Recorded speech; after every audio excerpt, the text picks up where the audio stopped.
Hello. Today I'm going to the library to learn how to write a paper. I know how to start a paper and what format it should be in. I'm going to be using the MLA format. The MLA format uses 12 font and normally double spaced. Next, the margins are normally set to the right default. Just leave them default. Other than that, you're set to go. There's not many other things you need to mess with. The intro I know how to do too. For an intro, you want to have an intro hook that hooks the reader into reading your paper. You might start out with a question or something that's interesting, such as a fact or something that's important to the reader. Then you want the thematic statement, which is kind of a transition from what you just wrote, which is an intro hook, to the thesis. It can be a couple sentences long and is normally, more facts and things. Finally, the thesis, which is very important to the paper because it lays the groundwork for your paper, normally consists of the main themes you're going to be doing in this paper. So, it could be 1 to 2 sentences, but is more usually 1. I'm going to look around and try to see if I can find a book about the next section of writing a paper. Let me see if I can find one. Hey, I found the next section in what we're learning about. Body paragraphs. How to connect paragraphs together. In order to connect paragraphs together, you must connect the topics of your thesis together and how they relate to each other. For example, if your thesis topics were tone, flashback, and irony, instead of starting another topic in each paragraph, you would try to make paragraphs flow with each other. So, if your first paragraph was about tone and your second about flashback, you would describe how flashback relates to tone and how the author uses it. Concrete detail. Before your quote, you want to give a lead-in that explains what it's about. You want it to make sense and flow with your quote. Single, compound, and complex sentences. A simple sentence includes a noun, verb, and a completed thought. One example would be, the dog chased the cat. A compound sentence includes 2 independent clauses that are connected by conjunction. One example would be, the dog chased the cat, but the cat got away when it climbed a tree. A complex sentence includes an independent clause connected to 1 or more dependent clauses. One example would be, since the cat got away, the dog left it and returned home. Concluding sentences. Concluding sentences allow you to link one paragraph to the next, making the text more cohesive.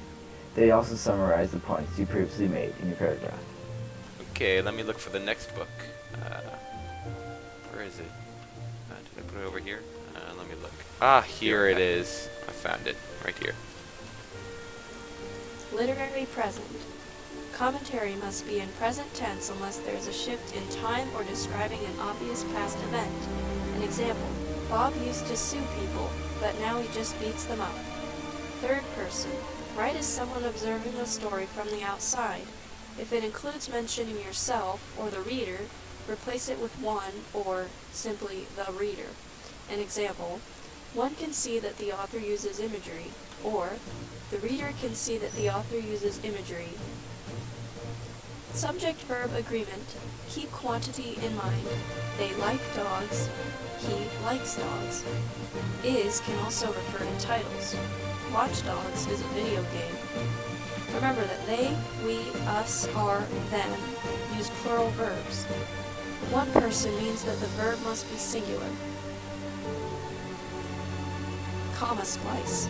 To join 2 independent clauses, you must use and, but, or, nor, yet, so, with a comma before. You can change the comma to a period or a semicolon in most cases.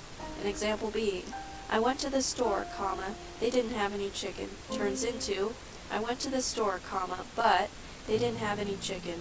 Or, I went to the store, semicolon, they didn't have any chicken. Semicolons. Semicolons indicate a pause longer than a comma but shorter than a period. They do not replace colons. It shows a gap between two related sentences, and it uses terms like however, therefore, for instance, an example being before the semicolon is placed. It also acts as a larger comma in a list, separating units of the same relation, such as last summer I went to San Francisco, California, semicolon, Salem, Oregon, semicolon, and Boise, Idaho. Pronoun number agreement. Referring to a group, you must use plural verbs. A pronoun must agree with a person, number, and must be specific to the noun. An example being, I drove into my house with my car, and I don't know if I can fix it. What is it referring to? The car or the house? Fragments. A full sentence must have a subject, a predicate, and a complete thought. A command such as stop it has you being the subject and stop being the predicate. An example being, it's cold outside, period, leaves falling and stuff like that. Turns into, it's cold outside, comma, leaves are falling, comma, and stuff like that. Conclusion. Draw a conclusion based on the evidence in the body paragraph, not necessarily a summary of the essay. Wrap up. Don't blatantly restate the thesis and leave the reader with thought. Prove that you've accomplished what you are trying to prove in the thesis statement. Begin being general, then end being specific. Remember to ask yourself so what and why as you write. Don't introduce new topics. Keep it short but also sweet. Don't sound shaky. Be confident and firm on your view. Don't be too fluffy. Be concise and snap to it. Well, that was a very long one, but I'm pretty sure you got all the points. I think we're done learning about how to write a paper. I think I can go write my first paper. Well, I better go check up on my horse. Ah, jeez, it's raining really hard. Let's get home. I gotta write that paper soon. It's gonna be due soon. Where are you? Oh, there you are. Let's go. I'm sorry I had to leave you out in the rain. Thanks for watching!